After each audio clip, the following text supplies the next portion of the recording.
কাউকে খুঁজে নে যে তোকে মেন্টাল সাপোর্ট দিবে। কেন খুঁজবো আমি কাউকে? আমার গার্লফ্রেন্ড তুই, আরেকজন না যে আমি আরেকজনকে খুঁজতে যাবো? তোর জন্য এই প্রবলেমে পড়ছি। তুই আমাকে হেল্প করবি, আমার সাপোর্ট হবি, এখন এই ধরনের কাজ করতেছিস তুই। একটা মেয়ে যদি চায় না একটা ছেলেকে অনেক উপর উঠাইতে পারে, আবার ওই মেয়ে যদি চায় না ওই ছেলে এখন তলায় দেয়, আমার তলায় দিস না প্লিজ। আগে সময় দিতি না, এখন কিভাবে কথা বলতে হয় সেটাও জানিস না। আমার হয়তো এই রিলেশনশিপ থেকে ব্রেক নেওয়া দরকার।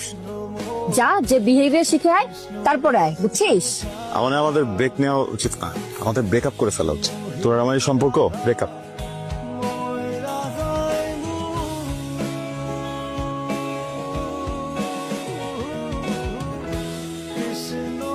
এক্সকিউজ মি, আপনি আবার আসছেন? আপনাকে সে আমি বলছিলাম এগুলো নিয়ে আমার কোনো ইন্টারেস্ট নাই। আমি আসলে ওই দিনের ব্যাপারে কোনো কথাই বলতে আজকে আসেনি। আমি একটু অন্য ব্যাপারে আপনার সাথে কথা বলতে আসছি। আমি কি একটু বসতে পারি?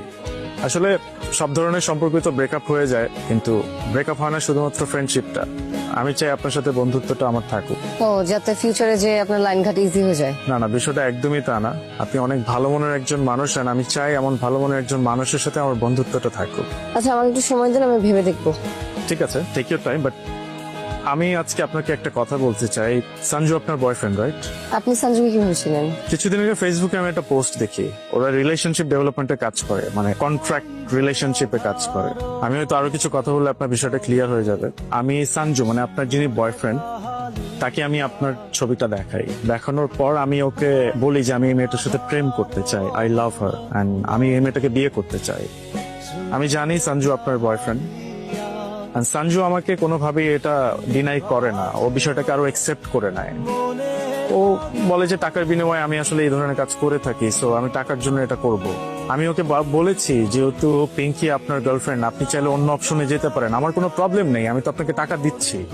বাট ও নিজে থেকে আমাকে বলে যে ওর মতো কোনো মেয়ের সাথে ব্রেকআপ করে ফেলে আমার কোনো যায় আসে না। I am being honest with you. ও আসলে আমার থেকে খুব বড় একটা অ্যামাউন্ট চার্জ করে। সো আমি যেহেতু আপনাকে পছন্দ করতাম বা ভালোবাসতাম, সো সেই জায়গা থেকে ও যখন বলেছে he can do it, so আমি আর আসলে বিষয়টাকে অন্যদিকে নিয়ে নেই, আমি ডিলটাকে অ্যাকসেপ্ট করে নিই। এক্সকিউজ মি, আপনি সেদিন যেন কি বলছিলেন?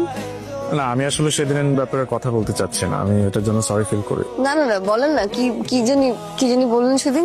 আমি বলেছিলাম আমি আপনাকে পছন্দ করি। না, তারপরে কি বললেন? আমি বলেছিলাম আমি আপনাকে বিয়ে করতে চাই। আপনি পরশুদিন আপনার ফ্যামিলি নিয়ে আমার বাসায় আসেন।